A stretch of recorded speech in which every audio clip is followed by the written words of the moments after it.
میرے چینل کو سبسکرائب کریں اور بیل آئیکن کے بٹن کو دبانا مت بھولیے گا۔ بسم اللہ الرحمن الرحیم۔ سنہری باتیں۔ آج میں آپ سے اس بارے میں بات کرنے لگی ہوں کہ کون سے جانور اور پرندے گھر میں مشکلوں، پریشانیوں اور نحوست کا باعث بنتے ہیں، اور کون سے جانور اور پرندے گھر میں برکت اور خوشیوں کا باعث بنتے ہیں۔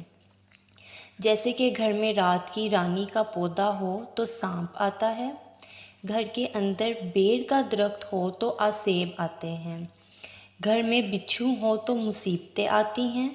گھر میں کتا ہو تو فرشتے نہیں آتے، گھر میں کبوتر آئے تو مشکلیں آسان ہوتی ہیں، گھر میں لال چونٹیاں ہوں تو مشکلیں آتی ہیں، گھر میں مکڑی ہو یا مکڑی کے جالے ہوں تو رزق کی کمی آتی ہے، بلی گھر میں بچے دے تو رزق آتا ہے، گھر میں کوا آ جائے تو نحوست آتی ہے، گھر میں بکری ہو تو دولت آتی ہے، سور گھر میں ہو تو اس گھر میں لعنت برستی ہے،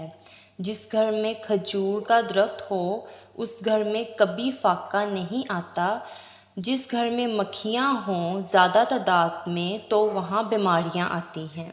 جس گھر میں بطخ ہو اس گھر میں کبھی جھگڑا نہیں ہوتا اور خوشیاں ہی رہتی ہیں، جس گھر میں فاختہ ہو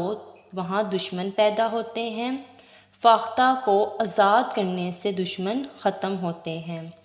گھر میں الو ہو تو نحوست بڑھتی ہے اور گھر ویران ہو جاتا ہے، گھر میں سانپ بچے دے تو اس گھر سے خوشیاں اور رزق اٹھا لیا جاتا ہے۔ اسی انفارمیٹیو ویڈیو کے ساتھ مجھے اپنی دعاؤں میں یاد رکھیے گا۔ میری ویڈیو کو آگے شیئر اور لائک کریں تاکہ آپ کی طرح اور بھی لوگ یہ انفارمیشن حاصل کر سکیں۔ جزاک اللہ۔